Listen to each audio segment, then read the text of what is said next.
राधे राधे। जय जय प्रीतम अमृत कथा अष्टम शतक भाग 2। सांवर की जननी की वत्सलता से अभिषिक्त होकर मैया की अनुमति लेकर राधा किशोरी अपने वासस्थल पर लौट आती।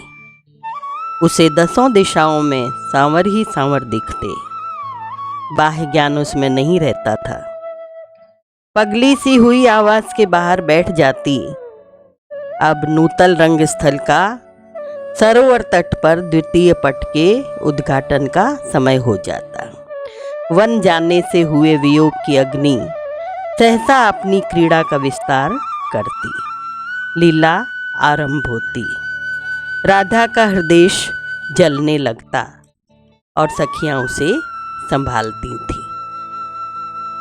छंद संख्या 750 से 766 में कुंज विहार, नौका विहार, जल क्रीड़ा, कंदुक क्रीड़ा, रासलीला आदि का सुंदर विवरण मिलता है।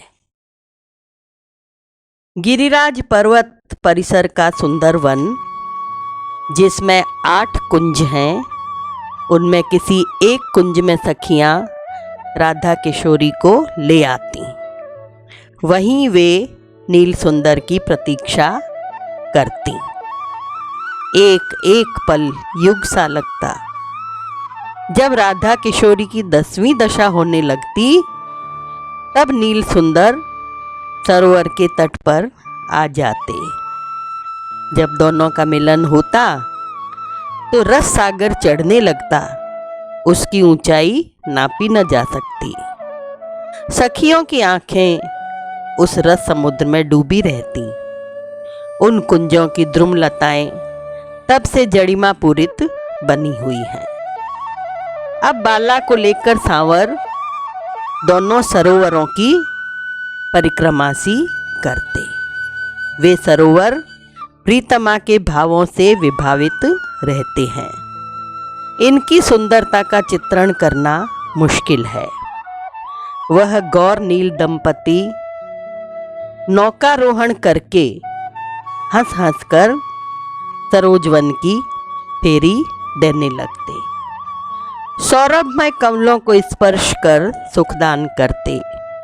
नौका विहार के लिए हंसों के आकार की 6 नौकाएं जल में संतरण करने लगती। दूर से देखने पर लगता विस्तृत योजनावधि में फैले अगाध समुद्र में हंस पंख फैलाए तैर रहे हैं। यदा कदा रिमझिम बारिश होने लगती। निकुंज के तरु पत्रों से मधु के निर्झर का दृश्य देखते ही बनता। स्थान स्थान पर नैसर्गिक झरने बहते। नील सुंदर राधा किशोरी को खींचकर ले आते। कमल पत्तों में मधुरस भर स्वयं पीते व राधा किशोरी को भी पिलाते। चंदन की तरु श्रेणी से कामिनी के वृक्षों का जाल निर्मित हो गया था। सामने ही कुंजों की कुटीर बनी हुई थी। नील गौर दंपति किसी एक कुटीर में आ जाते। वहां से उत्तर की ओर कल्पतरु का वन सुशोभित दिखता। अपनी आभा से उस वन को उद्भासित करते। दंपति उसकी ही गाथा कहते सुनते। प्रीतम गाथा सुनाते। प्रिया मन ही मन पुरातन स्मृतियों में डूब जाती। प्रीतम पूर्व में हंस द्वारा बताई गाथा सुनाते। प्रिया बोल उठती, क्या तुम ही हंस बनकर मुझसे मिले थे? प्रीतम कहते, उस प्रीतिवन का हंस मैं ही हूँ। तुम ही मेरी प्राण प्रिया हंसनी हो। प्रीतमे, तुम शिला पर खड़ी मुझे स्पष्ट देख रही थी। तुम्हें बुलाने का जो स्वर सुना, वह मधुर स्वागत स्वर मेरा ही था। उस सुख की अनुभूति बताना वाणी के वश की बात नहीं। कल्पतरुवन की गाथा सुनकर प्रिया में ऐसी तन्मयता आ जाती कि स्वयं के बारे में प्रश्न करने लगती। सुनकर सांवर भ्रमित हो जाते, कैसे समझाऊं? ऐसे समय में पुनः वही घटना घटती, महाभाव रसराज में और रसराज महाभाव में बदल जाते। इसी समय अब जल क्रीड़ा और कंदुक क्रीड़ा का वर्णन हो रहा है। इसी समय प्रिया प्रीतम को कालबोध हो जाता। वे देखते सूर्य मध्यावकाश से पश्चिम में अवतरण करने लगा है। दोनों अपने स्वरूप में आकर के चल पड़ते।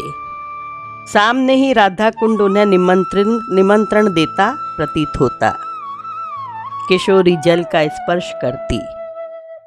नील सुंदर जल में उछल पड़ते। प्रीतमा को अंक में लिए संतरण की क्रीड़ा प्रारंभ करते। अब कंदुक क्रीड़ा प्रारंभ हो जाती।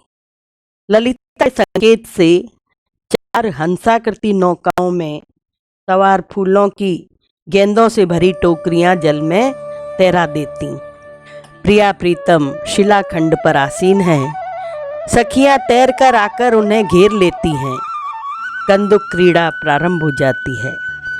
जब भीग भीग कर दोनों के दृग लाल हो जाते, तब जल केली लीला को दंपति विराम देते। सखियां दोनों के तन को पहुंचकर वस्त्र धारण कराती। इसके बाद मंथर गति से चलते हुए बकुल कुंज में आ जाते। वहां परस्पर श्रृंगार धारण करते समय रसमय चर्चा छिड़ जाती। अनादिकाल से यह निर्णय नहीं हो पाया कि किसने पहले विभूषित किया। इसके बाद इस कुंज से संबद्ध एक और निकुंज है, सुमन निकुंज। वहाँ दंपति पधारते, वहाँ के रसमय फलों का आस्वादन करते, अपनी बंकिम चितवन से निहारते, वंशी की स्वर लहरी में सभी को आनंदित करते प्रिया प्रीतम आगे बढ़ रहे हैं। इसी समय दक्षिणी द्वार से वृंदा देवी इस मंडली में सम्मिलित हो जाती हैं। वे मंडली को अपने पीछे चलने का संकेत करती हैं। फिर पीत हरित विरचित मोहन कुंज में शैया पर प्रिया प्रीतम विश्राम करते। निद्रा सुख के बाद शीतल जल पान करते। अब शुक सारी की अद्भुत पांडित्यपूर्ण रचना सुनते। दंपति रचना सुनकर के अचेत हो जाते। शुक सारी का पाठ सुनते सुनते उनके अंग पलटने लगते। राधा श्याम सुंदर बन जाती, प्रीतम प्रिया हो जाते। सखियां कुंज छिद्रों से मनोहर झांकी देखती। फिर तृण की वेदी पर आकर 16 कोड़ियों का खेल आरंभ हो जाता। जो जीतता उसे अपनी हार का अनुभव होता, ऐसा नियम था। जब पश्चिम में सूर्य ढलने लगते तो दंपति हीरक रवि मंदिर में अर्चना करते। पूजा समाप्त होने पर किशोरी के मन में आंखों में सुख की आशा भरने लगती। फिर बिछोड़ने की आग धक धक जलने लगती। नील सुंदर गायों को संभालते हुए चल पड़ते। रात्रि में पुनर्मिलन की आशा लिए किशोरी घर आकर शैया पर ढल पड़ती है। छंद संख्या 767 से 781 में आवनी लीला का विवरण मिलता है। अब आवनी लीला होती। सखियां राधा किशोरी की नवीन वेशभूषा का निर्माण करती। इतने में वेणु रव सुनाई पड़ता। नीलमणि संध्या के समय मैया के पास जाने के उद्देश्य से नंद महल की ओर अग्रसर होते। कुछ पलों के लिए राधा किशोरी दूर से दर्शन कर कृतार्थ हो जाती। इधर मैया प्रत्येक वस्तु में प्राणों का रस भर पुत्र का संलालन करती। इस प्रकार प्रदोष का क्रम पूरा करके नील सुंदर सो जाते। उधर त्रिभुवन विमोहिनी शक्ति जननी यशोदा को आवृत कर लेती। आगे रास लीला का विवरण मिलता है। जब निस्तब्ध निशा का आरंभ होता, नीलमणि जाग जाते। सावधानी से कलिंद नंदिनी के तट पर आ जाते। राधा किशोरी पहले से ही संकेत स्थल पर आ जाती थी। राधा किशोरी का निराले अभिसार की किसी को गंध तक न लग पाती। फिर दोनों में भावों का ऐसा आवेश आता कि प्रत्यक्ष होने पर व्याकुलता पूर्वक एक दूसरे को ढूंढने लगते। भाव की लहर शमित होते होते एक घड़ी का समय लग जाता। दंपति परस्पर भुजबंधन में बंध जाते। इस खोज मिलन की लहरों में जो बड़भागी सहचरी अवगाहन कर डूब जाती, वही समझ पाती रस क्या वस्तु है। फिर शुभ्र रात चांदनी में धीरे धीरे चलते हुए उस पार चले जाते। यद्यपि यमुना का वेग तेज था, राधा किशोरी ने अंजलि में जल भरकर अभिमंत्रित कर छिड़का तो यमुना का जल स्तर जमीन तक आ गया। सब पार आ गए। आगे रास स्थल की स्वर्णिम वेदी, विशाल रंगमंच, सोने के दंडों से जुड़ी स्वर्णिम वल्लरियां, पुष्पों से निर्मित स्वर्णिम वितान, स्वर्णिम विहंगों की श्रेणी सब दंपति को आकर्षित करती। प्रति रात्रि वृंदा देवी रासवेदी की सज्जा करती। प्रिया प्रीतम नवीन सौंदर्य को देख वाह वाह करते। सखियां सब सामग्री प्रस्तुत करती। नील सुंदर सबको पान खिलाते। कुछ ही क्षणों में गौर नील दंपति का नृत्य प्रारंभ हो जाता। विभिन्न आकृति में रासमंडल की रचना होती। मंजरियों के 4 दल गायन में नियुक्त रहते। गायन में कान्हरा राग छिड़ जाती। गायन स्थगित होते ही एक क्षण नीरवता छा जाती। पुनः तुरंत प्रिया घुंघरू की झनकार कर रास नृत्य प्रारंभ करने का संकेत करती। बड़ा विलक्षण चमत्कार होता। प्रत्येक सखी को बगल में नील सुंदर खड़े दिखते। वह नृत्य कब तक चलता कौन बताए। चंद्रमा मध्य आकाश में आकर अपनी गति भूल जाते। पल पल में राधा किशोरी की कमर झुक जाती। वक्षस्थल का अंबर भी वैसे ही चंचल हो जाता। कानों के कुंडल चंचल हो रहे हैं। आनंद सरोज से बहने लगता। बालों से फूल झरझर कर गिरने लगते। सांवर अपने दुखों में सुमनों का चयन करते। सांवर भी नाच नाच कर बाला का अनुमोदन करते। रसमय वाद्य यंत्रों के तार वैसे ही झंकृत हो रहे हैं। नूपुर का रुंझुन वैसे ही सहयोग दे रहा है। नील सुंदर ताल देने लगते। इधर इनका नृत्य चल रहा है और उधर उसी क्षण वे निकुंज में अग्रसर हो रहे हैं। इस प्रकार दक्षिण व उत्तर का विभाग एक साथ क्रीड़ा स्थल बन जाता। दोनों लीलाएं एक ही समय हो रही हैं। दोनों ओर वे 2 खेल खेल रहे हैं। एक तरफ तो रास चल रही है और दूसरी ओर वो कुंज में क्रीड़ा कर रहे हैं, खेल रहे हैं। हम उत्तर की ओर चलें। उषा सखी दोनों से मिलने आने वाली है। जो हो, जब दोनों निकुंज में आते, बाला सरस पहेलियां पूछती और सांवर हंस हंस कर उत्तर देते। छंद संख्या 782 से 792 में सरस पहेलियों का विवरण है। श्रीमद् भागवत में श्री कृष्ण की बाल लीला का प्रतिनिधि ग्रंथ है। उसमें उल्लेख है, जैसे नन्हा शिशु दर्पण में या जल में पड़े अपने ही प्रतिबिंब के साथ खेलता है, वैसे ही भगवान रमेश ने ब्रज सुंदरियों के साथ रमण किया। राधा आदि गोपांगनाएं श्री कृष्ण के प्रतिबिंब हैं। अपने परिवर्तनशील सौंदर्य माधुर्य रस का आस्वादन करने के लिए स्वयं अपने आनंद स्वरूप को आश्रयालंबन व विषयालंबन में विभक्त करते हैं।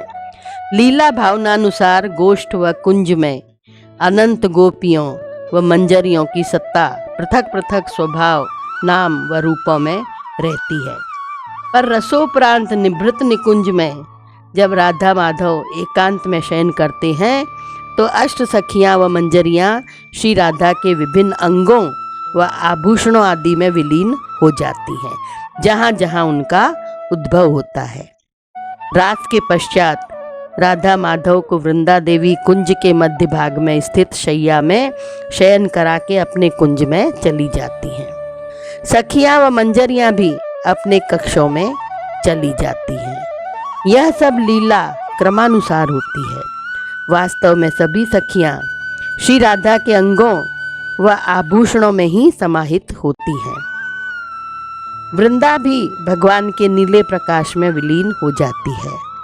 श्री राधा एकांत शयत ही प्राणेश्वर से इन्हीं सखियों से संबंधित पहेलियां पूछती है। श्री कृष्ण हंस हंस कर उत्तर देते हैं। श्री राधा की 8 सखियां हैं और प्रत्येक सखी का अपना यूथ है जिसमें मंजरियां हैं। इन्हीं से संबंधित राधा किशोरी पहेलियां पूछती है और श्री कृष्ण उत्तर देते हैं। कुछ मंजरियों का उदाहरण दे देती हूँ। मंजरी के नाम, उनका निवास स्थान और सखी का यूथ। श्री सौदामिनी भाल में मणि जड़ित चंद्रिका में उसका निवास स्थान है और ये इंदुलेखा की सखी, इसका यूथ इंदुलेखा का यूथ है। श्री विद्युन्माला मंजरी मोतियों के भाल आभरण में निवास स्थान रंग देवी के यूथ की है ये। चंदन मंजरी केश सौरभ में निवास स्थान और विशाखा सखी की के यूथ की मंजरी है ये। श्री पद्म मंजरी पलकों के केशों में निवास करती हैं और ये तुंग विद्या यूथ में है। श्री सुलोचना मंजरी कटाक्ष में निवास और चंपकलता यूथ की मंजरी है ये। श्री मंजू श्यामा नक बेसर में उनका निवास स्थान है और ललिता सखी के कुंज में ये यूथ की हैं। इस प्रकार 48 मंजरियां हैं जो कि इन 8 सखियों के यूथ की हैं। सभी से संबंधित पहेलियां पूछने के अंत में श्री राधा पूछती हैं, अब अंतिम कौन? तो श्याम सुंदर ने कहा, उसे तो मैं छू कर बताऊंगा। कहते हुए राधा किशोरी को कर्म माला पहना देते हैं। इन 8 भावों व प्रत्येक की 6 तरंगों, इस प्रकार कुल 48 उर्मियों में प्रिया ने प्रीतम को अपना परिचय दिया। इसके बाद अतिशय रसीली वार्ता होने लगती है। श्याम सुंदर कहते हैं, प्रीतमे एक कहानी सुनाओ। राधा कहती हैं, मैं तो सब कुछ भूल गई। तब प्रीतम कहते हैं, मेरी रुचि रख लो। इस पर किशोरी कहती है, मैं सुनाती हूँ, तुम हुंकार भरते रहना। तुम मुझसे आलिंगित हो, मेरे रस में डूब मत जाना। अब छंद संख्या 793 से 808 में राधा किशोरी कहानी सुनाती है। श्री राधा सुनाती हैं, एक अहीरों की बस्ती थी जिसका एक अधिपति था। उसने त्रिभुवन को मोहने वाली सुंदरता पाई थी। सभी स्त्रियां उसकी सुंदरता पर बिना मूल बिक गईं। अभी कुछ देर पहले की ही बात है। उस काले बालक ने वंशी में ऐसी तान छेड़ी कि सभी तरुणियां मोहित हो सब कुछ त्याग कर उसके पास चली आईं। पहले तो उसने उनका स्वागत किया, फिर कड़ी जांच की, प्रेम की परीक्षा ली, उन्हें डर दिखलाया, धर्मोचित शिक्षा दी, पाठ पढ़ाया।